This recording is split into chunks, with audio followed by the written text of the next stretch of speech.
right. Today's episode of the Empowered Parent Podcast is dedicated to neurodiverse parents, moms and dads who are raising children with neurodiversities, who are navigating their own learning challenges.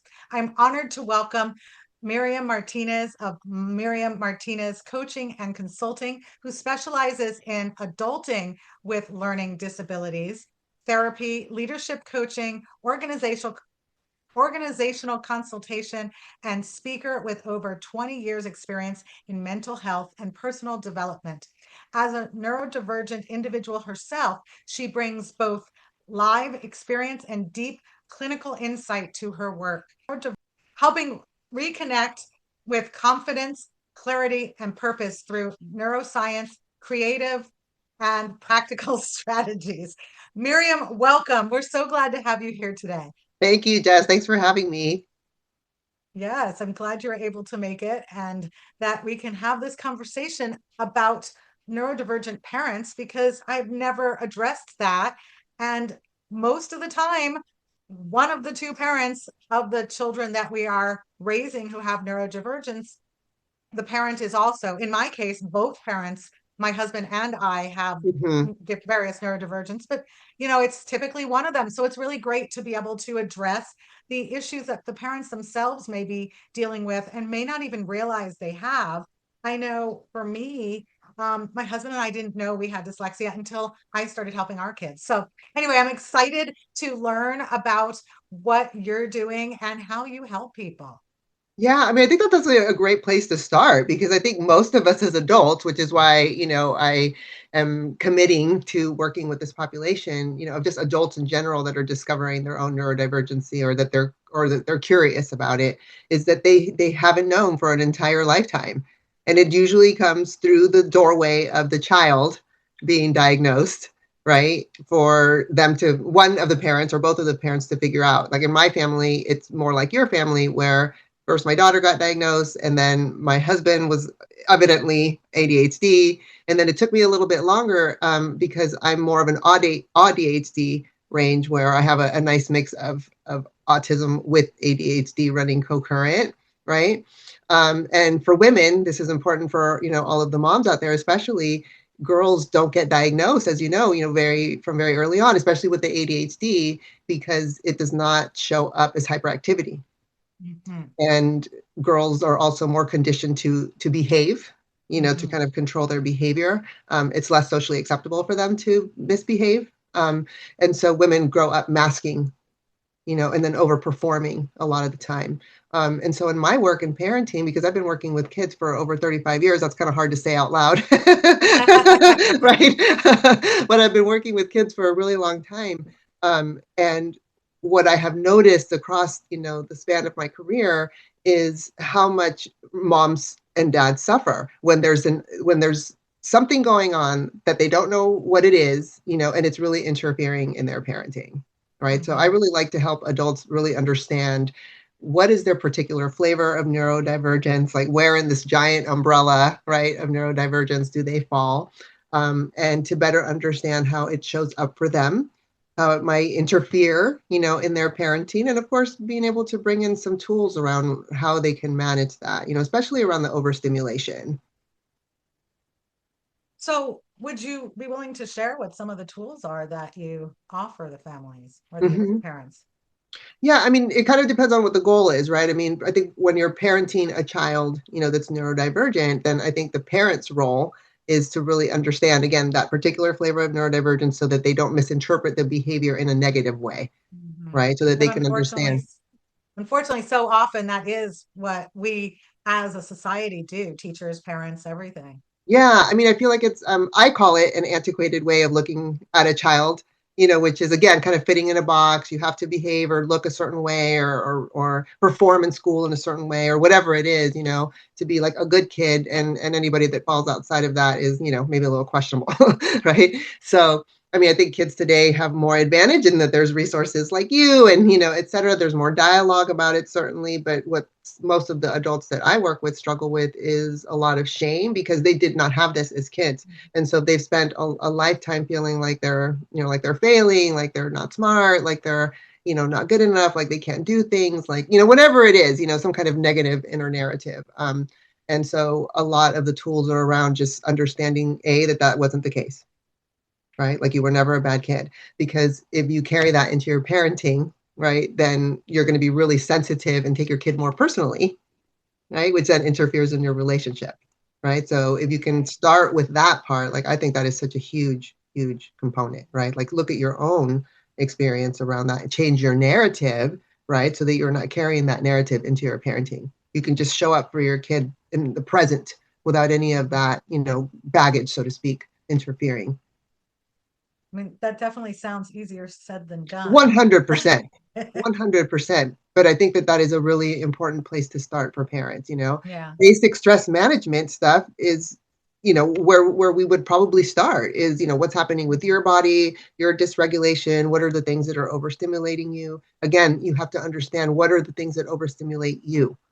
Is it sound? Is it too much visual stimulation? Is it like, what is it? Is it too much socializing? Because if you understand that, then you can, I call it energy management. Then you can manage your energy more and be able to show up, for your kids more. But basic stress management, understanding your body, your dysregulation, if you're starting to feel stress, to put in some practical skills, so that you can manage, whether it's deep breathing, whether it's taking a break, going outside, staying focused on your goal as a parent. When I work with parents, I always say, and as a parent, I think that's the thing that keeps us in line. It's like, well, what's my goal again? It's like, oh, I'm trying to be more patient, or I'm trying to be more understanding, or, whatever it is, or I'm trying to understand when the behavior is ADHD and not disrespect, quote unquote, right? That kind of a thing. So that creates a nice boundary so that you don't get caught up.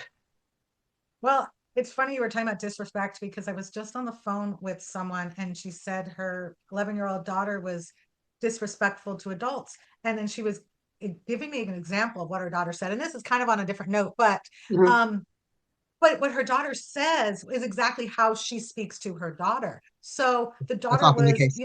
was mimicking how she's heard other people speak, but it's not appropriate in their household for her to speak that way to adults. So, it's an yeah. excellent observation. I mean, to me, that's often what I see in my work with parents. It's like there's a little bit of a disconnect between yourself and what you're modeling, right? And then like what your child is doing, because I think that kids, child development, human development is about a little bit of nature and a little bit of nurture, So again, nature is like, how are we wired, right? And then nurture is, how is my environment responding to that? Well, and to expect our children to behave even better than we as adults who have lived a long time can, is a very high expectation that I know I used to have for my children. I mean, I wish I could go back and parent now with all the knowledge I have versus, Yeah, 30 years ago. But yeah, of course, I know. But, we can only work with what we know, exactly. at Yeah. the And we have to time. give ourselves some grace. Which, again, to me, that would be one of my strongest tips that I offer parents. It's like, we really have to work on that grace and on that self-compassion, right? When you screw it up, when you misread, your child's behavior, and you respond in a way that you don't feel good about, it's like, it's okay. Give yourself some compassion, but at the same time, figure out, what can you maybe be doing different? Like, what was that about? And not from a place of self-criticism. I want to be clear. It's more from a place of curiosity. Like, I wonder what that was about. Wonder what happened there, because something happened and I, lost it a little, right? Versus, oh, I'm such a terrible parent, and, this kind of stuff. It's like, no, because then that leads to guilt, and then you overcompensate with your child, and then, it becomes a whole cycle, which is a whole another topic, right? In and of itself. But I think that, for parents, it's so important to understand that, your child is depending on you to manage your stress. Your child is depending on you to manage yourself, right? Because they can't do it. And so it is really hard, because we have to learn to manage ourselves in a different way once we understand, right? And then we're also working on managing our kids' stuff. That's a lot. Yeah. That's a lot. That's a lot to ask. So, what kind of role does shame play in adulthood for someone who grew up feeling misunderstood or not knowing that they had a neurodiversity? Yeah, I know. It's such a common thing. You can imagine, in my field, for that to show up as a constant theme. And the way that I see it, kind of interfering in parenting, is that a lot of parents walk into parenting without knowing, right? Because so much of this is unconscious, but we walk into parenting with some underlying expectation that if we do the right things, that there'll be a specific outcome. Mm-hmm. Right. And so Absolutely. the biggest challenge that I work on with parents is it doesn't quite work like that. So there's a lot of actually letting go that has to happen, right? Because if you come in and control everything from anxiety, thinking that there's going to be a specific outcome, that's just going to create more stress, and that doesn't serve anybody. Mm-hmm. That's like so important, so that's what comes up for me, around that. I just think that it's so important for parents to learn how to work on themselves and address all of these pieces so that it does not interfere. But the shame in and of itself shows up as, I want my kid to like me. I don't like it when they get mad. If they get upset, it means that I'm doing something wrong, right? Or if they act up in school and I'm a terrible parent, it's like, no, that isn't how that works. Mm-hmm. Not all the time. Does it mean that you're perfect and you couldn't use some adjusting? No, we all could use some adjusting. I'm still adjusting as a parent of young adults, right? But to be able to address the shame is important, because otherwise it keeps showing up in that way. So those are the cycles I notice. A lot of overcompensation because you've lost it, right? Because you were overstimulated, but you didn't understand that you were overstimulated, right? Interesting. So, which is why I start with stress management, because if you manage your stress, you understand what stimulates you, what overstimulates you, then you can really work on containing that, right? And it doesn't show up. And how do stress and burnout tend to show up for neurodivergent parents specifically? I mean, I think for most of us, it's just a lot of irritability, which is why we feel so bad. Mm-hmm. Because we don't want to be cranky, we don't want to yell at our kids. We don't want to, repeat the things that happen to us, these kinds of the things that I hear, in my work. So it creates more shame. So then we go back to shame. Mm-hmm. Right, It's like because a you feel so vicious bad. So it cycle. just becomes this cycle, right? And so shame is a really big thing that really has to be addressed. And a lot of the times when I'm working with parents, I help them just really kind of separate that. There has to be a boundary, between your role, so to speak, right, and your personal being and all of the stuff that you carry, from your life experience. That's how I see the boundary in parenting. We'd like to take a moment to thank our amazing sponsors who make this podcast possible. First up, we have 3D Learning Experts. If you or someone you love struggles with dyslexia, dyscalculia, or similar learning differences, 3D Learning Experts is here to help. They specialize in virtual tutoring for students of all ages. From first grade to adulthood, their expert tutors use the proven Orton-Gillingham method for language arts, structured and sequential program for writing success, and a multi-sensory approach to math. This ensures students enhance their reading, writing, spelling, and math skills in a way that suits their needs. Empowering students with confidence and success. That's what 3D Learning Experts is all about. To learn more, visit 3dlearningexperts.com. And when it's time to unwind, why not escape to fabulous Las Vegas with Casa Arce Vacations? Whether you're planning a quick getaway or a family reunion, Casa Arce Vacations offers 4 unique stays at one convenient location. Just under 3 miles from the Strip, choose from a cozy tiny house, 2 stylish studios, or a spacious 4-bedroom, 2-bath unit. All guests have access to amazing amenities, including a play pool, putting green, barbecue, fire pit, and each unit has its own private patio. Perfect for any occasion, they've got the ideal spot for your next adventure. Start planning your trip today at facebook.com/Casa RSA Vacations. Thank you to our sponsors for their support and for the incredible services they provide. Now, let's get back to today's episode. And how can creative practices strengthen emotional regulation, executive functioning, and resilience?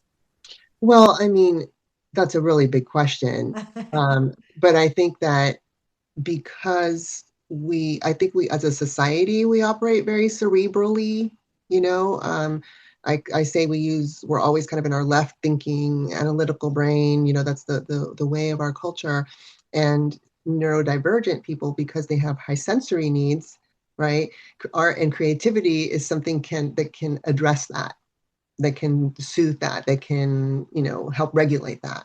And so it serves as a great resource for, managing your nervous system and your stimulation. It serves as a great resource for externalizing executive function, because one of the things that we can get caught up in with our neurodivergence is, thinking that we can hold things in our head, and it's like, yeah, doesn't quite work like that for us very well, And so an externalization of our executive function is really important, whether you're doodling and, kind of coming up with some ideas or, writing down what you think would be an important to-do list or, like whatever it is, it's like, getting it out of here and onto paper and having your eyes be able to see what you're creating and what the content is helps you take in that information better, right? Yeah. So there's a lot of things that happen because, again, we're more sensory oriented. And so we really need to address our sensory needs, right? Touching things. I always say we need to touch more grass. We need to, touch more dirt. We need to, we really need that as sensory beings. It's really important. We're really lacking that right now. And we see that in kids a lot, because there's a lot of interaction with screens and whatnot, which is, I understand the way of the world, and kids need sensory experiences. Mm-hmm. Mm-hmm. Yeah, absolutely. I mean, that's what our whole tutoring program is about, is multi-sensory, because the more senses you use, the more you can remember. And I write notes, but I may never look at them again. But the act of writing it down helps my brain remember the information. It's the most amazing thing, right? Like how that can work. But, I was thinking that it might be helpful to share maybe like a case study of sorts, where I had a parent who did not know that she was neurodivergent and actually had been misdiagnosed as bipolar. Right. And so as we started working together, I was like, that is not what this is, started doing some work around changing her narrative, right? I'm not all these negative things that I thought I was. It's just that I have ADHD, right? And this is how it interferes. And this is what happens when I get overstimulated and overwhelmed, and how I take it out on my family. These are the common themes, right, that come up. And so what I suggested to her the other day was, because we use the creative process a lot as a grounding space, et cetera. But she keeps focusing on wanting to help her kid, and I'm focusing on her helping herself, right? So I said, what if you sit down and you just get your pens out, get your paper out, and just start doodling, just start playing, or maybe like draw a picture of like your anger or your frustration, anything like that. And what's going to happen is that organically your kid is going to be, what are you doing, Mom? This is an excellent opportunity for connection, first and foremost, because that's the most important part. Right? To be able to have an open dialogue about feelings, and that it's okay, and that this is a resource that you can utilize, right? So it's not us coming in and like telling our kid what to do, because a lot of neurodivergent kids and people do not like to be told what to do. It's more of like an organic invitation that works with the child's language. So in her practice, this is something that she started doing more often. It benefits her. Her kids are organically drawn to it. It offers this opportunity to talk about the neurodivergency in the family, how it interferes. This is what happens to me. We create about it. It's a special time. So I have a question. Are neurotypical people less stubborn than neurodivergent people? Because I'm listening to you, and most of the people in my life are neurodivergent. So I see lots of stubbornness around. But yeah, I'm not a huge fan of words like shy or stubborn, because I think that whenever we start using words like that, we kind of start like moving towards that identity, What I think, and this is purely theory, what I think is that because we're more sensitive in our nervous system, that when somebody is too maybe abrasive or too direct or anything like that, there's an intrusion in our nervous system, so to speak. And so we defend more quickly. That's what I noticed. And so and when I said stubborn, I meant more like if you ask someone to do something, they do the opposite. Yes, certainly with kids, right? No, certainly I'm with talking kids. About adults. that too. And I think a lot of it is again, it's like how do I learn to relate to this person, understanding what their neurodivergence is? Right. So is this a person where if I approach them too directly, I'm going to get like a really big pushback? Okay. So then let's look at like, what angle could I take here? How can I shift my communication, my style, my tone, et cetera? Because these are all important sensory experiences for the person sitting across from you. What your face looks like, what your tone of voice looks like, what the rate of your speed, the rate of your speech is, right? These are things that are really important for the person who is neurodivergent. They sound like small things, but they are not. And so these are just things that we would have to look at, how to specifically tweak our communication with children and with adults. Obviously, adults we hold a little bit more accountable because we're grown-ups, right? But with kids, it's like, kind of figuring out like, what is the angle with this one, and what are the ways that I can kind of work things in, so that we can have a good discussion about what needs to happen. My experience, I mean, adults who are neurodivergent often aren't aware of those things either, though. I know, that's the hard part. Yeah, exactly. That's why, going back to the beginning of our conversation, I emphasize so much why that's so important, just to be curious about it. That's all, right? We don't have to go, I have ADHD. It's okay. You don't have to like attach yourself to that. if it doesn't work for you. But do understand that your nervous system operates in a different way, right? And you're just trying to be curious about how yours in particular shows up. Well, and like for me, my ADHD, I've always been hyper. Like you were talking about how girls tend to mask. I did not. You did not. You were one of the non-maskers. Yeah. Yes. No, it wasn't, I was an only child, so I didn't have any, other experience or expectations of, my sister behaving better than me, or, Right. or behaving more how a parent would prefer. I did have the experience of my youngest child he's actually more inattentive, but he didn't have impulse control as a child. And my mother didn't like that. And I had multiple children. So she was able to not favor him over the other children because of his behavior. And so at that point I realized if I had siblings, I would have not been favored because, because of my behavior. Yeah. And that's a really common dynamic, in families. And I think you're right. I think there's a small percentage of girls that are ranging more in the hyperactivity zone that are more extroverted in their expression, of their ADHD. I think that's definitely true. And I think that your point is well taken, because these are one of the things that, we might be carrying from our childhood experience that then interferes in our parenting, right? Because if you did grow up in a family where you were the problem child or the black sheep or whatever it was, you were different somehow, right? You're carrying that into your parenting. And we just want to make sure that like our stuff is separate from our parenting role. That's all. And am I saying that very simplistically as if, we could just take a pill or something? Absolutely, I am, but it's not that easy. It is. It's a lot of work. It's a lot of work. The way I think about it is, well, we can either keep doing it the way we're doing it. How's that working for you? Right. Or we can try to make some changes. And what I think actually is really important with neurodivergent people is that because our nervous system gets overwhelmed and overstimulated so quickly, that we have to understand that our impulsivity wants to go 100 miles an hour, but that our nervous system can only go at turtle pace to be able to process as we're moving.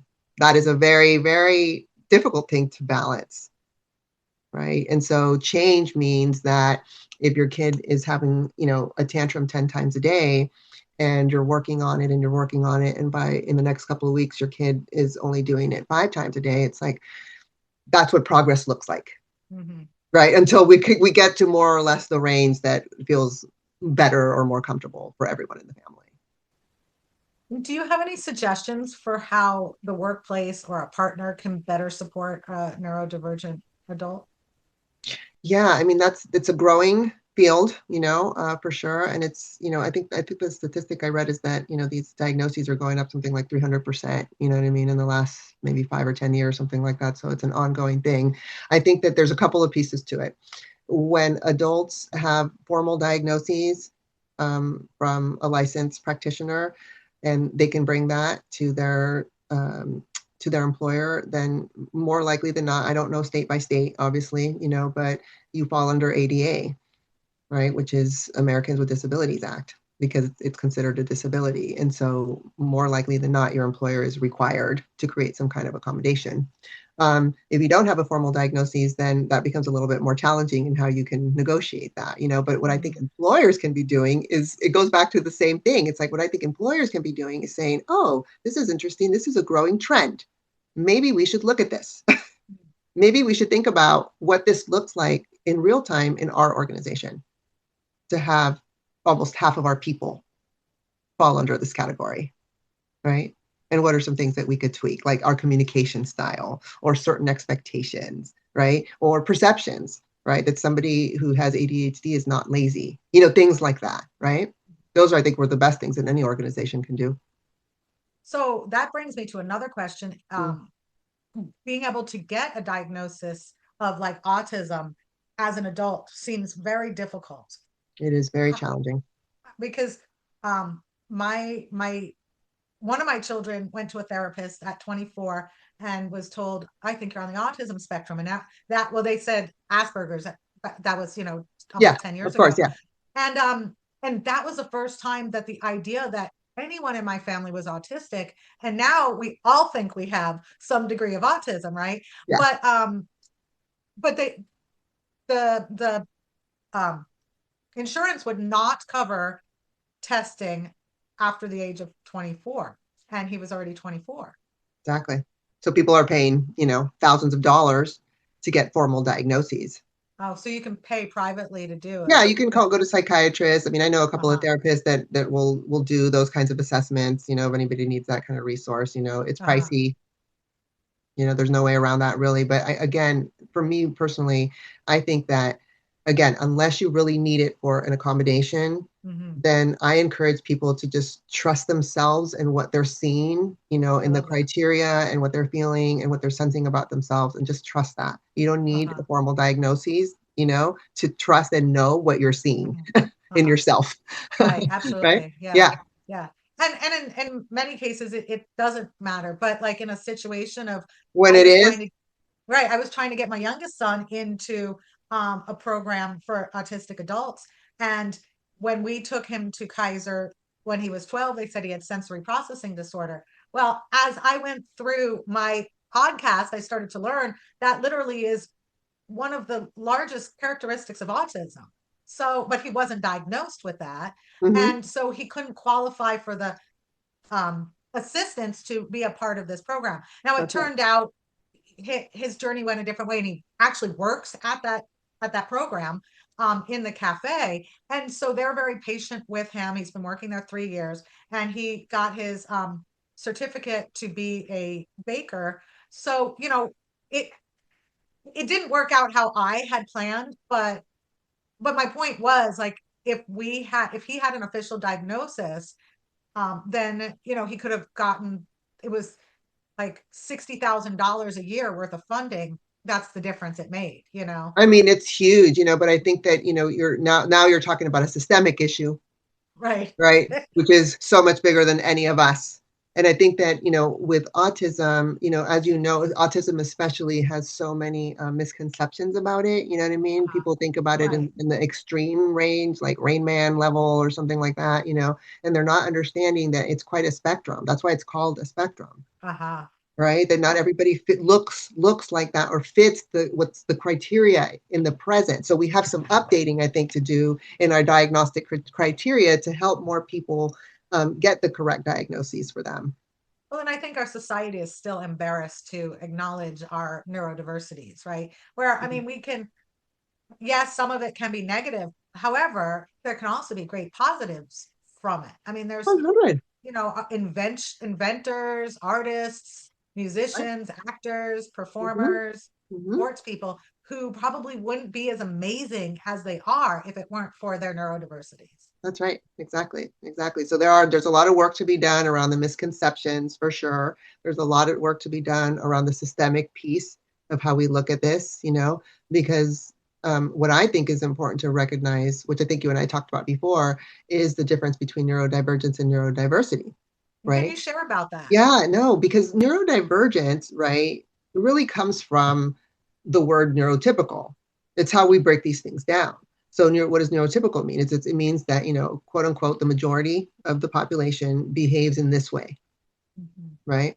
And so if you fall outside of that box, then you are neurodivergent, right? And neurodivergence is such a huge umbrella, right? We've got autism, we've got ADHD, we've got dyscalculia, we've got so many things that fall under that, And so neurodiversity, though, it's like biodiversity. It's just understanding that there's this huge range of neurological experiences and behaviors and responses to the world, right? And so for me, it's like, wow, if we could embrace neurodiversity, then maybe we wouldn't even need these labels. I mean, that just blows my mind, when I say that out loud. That would be amazing, right? But for now, right, we are sticking with neurotypical and neurodivergent, but also bringing in this third term of neurodiversity, because we also need to understand that there's a whole range in our humanity.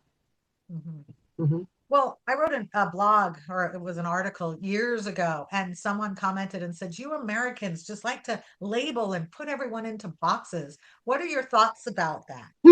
Yeah, I mean, I hear that all the time, and I totally understand that argument. I really, really do. I think that, at least here in the States, I think that what diagnoses often offers people is understanding. Mhm. Because most people that come to therapy or any kind of healing experience come in with the perception and the attitude that there's something wrong with them. There's got to be something wrong with me, right? And through the diagnosis process, at least in the way that I do it, it's more like, let's understand all of these behaviors, right? And how they fall under this particular label that just offers an understanding of what's been going on.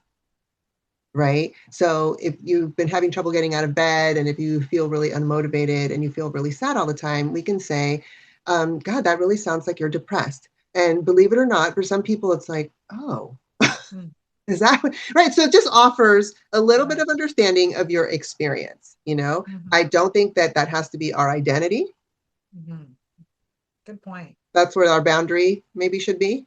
Right. Mhm. I don't think that we need to use it as any kind of excuse, for ourselves, for our behavior. I still think that as adults, we're responsible for ourselves and we have agency, so rather than like, well, I have ADHD, so I can't do these things. I'm like, how about if you're ADHD and you want to expand your narrative about this experience, right? By maybe stretching a little bit here, right? Trying a little something and just see what happens, right? I'm a big fan of experimenting. Like, let's just try this little thing. Let's see how it goes, right? Because you're not really sure all the time. There's been so much anxiety, there's been so much misconception, so much mislabeling, you know what I mean? That sometimes people get they over-identify, with the negative aspects of the diagnoses. And I'm like, well, I mean, yes, but also, right, humans are amazing and brains are amazing. And if we stretch a little bit, sometimes we could discover something new and different about ourselves, right? But for me, it goes back to being able to navigate and regulate your nervous system as you're trying to do that stretching, right? Because oftentimes the reason people fail with any kind of change is because it's only cognitive. It's like, oh, I want this goal. It's like, I know, but if your nervous system isn't invested in that, and if you don't understand that you're going to have a lot of emotions about that in the journey, that, a lot of feelings are going to come up, or that it might be stressful or whatever. And if you don't have a plan to manage that part, then that change will be really, really difficult, if not impossible. So that's why I always kind of go back. That's the center of all of the work that I do, is it goes back to you and your nervous system. Mhm. Mm-hmm. Getting real friendly with it. That's great. So, do you have any last pieces of advice for neurodivergent parents with neurodivergent children? Oh gosh, yes. The first and foremost thing is be kind to yourself. Be kind to yourself. You're just figuring these things out about your child. You're just figuring these things out about yourself. If that's not a perfect storm, I don't know what is, right? So we have to be really patient with ourselves and remember that we're doing the best we can, right? That making mistakes as parents, it's a part of the plan. Sometimes we hurt our kids in the process of doing that, and that feels terrible, but children, as long as we create safety for them, are extremely forgiving. So if we really in our body come in with a genuine, like heartfelt, like, oh, buddy, I'm sorry, I lost it there a little bit and I'm going to keep working on that. And the child can talk about what their experience, if that was, it's almost like a reset for them in their nervous system. We keep carrying it because we feel, again, the shame and, all that kind of stuff. But for the child, oftentimes it's resolved. Right. Yeah, it's beautiful. Yeah, you're so right. Because I mean, kids just they don't want to hold grudges on their parents. Just like I often tell parents, your child isn't trying to disappoint you by not doing well in school. They're Yeah, doing the best no. they can. I think that would probably be my second most important tip, which is that you taking parenting, like personally, like taking your child personally, will work against you like crazy. None of their behavior is personal. Children are not born with the ability to express emotion, to manage or regulate their bodies. They're not born with that.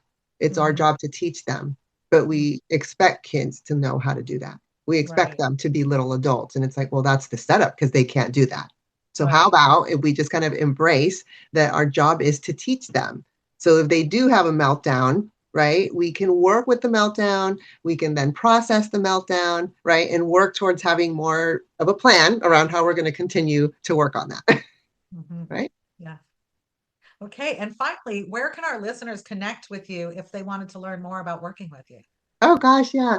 So there's a couple of ways in my coaching. Again, I work primarily with adults who are kind of working with this on any level, whether it's through parenting, whether it's how do I manage my work environment, my professional environment, my personal life. How do I manage myself? Now that I understand this, and people can go to my coaching website for that, which is MyriamMartinezCoaching.com. If people want more consultations, more clinical consultations around that, then that would be through my private clinical practice in the state of California. And that would be through MyriamMartinezMFT.com. Okay. Mm-hmm. All right. Wonderful. Well, thank you so much, Myriam, for meeting with me today and sharing your wisdom with our listeners. I think, they will get so much out of this podcast. Thank you so much, Sue, for having me. And thank you for the work that you're doing with neurodivergent kids and families. Yeah, thank you.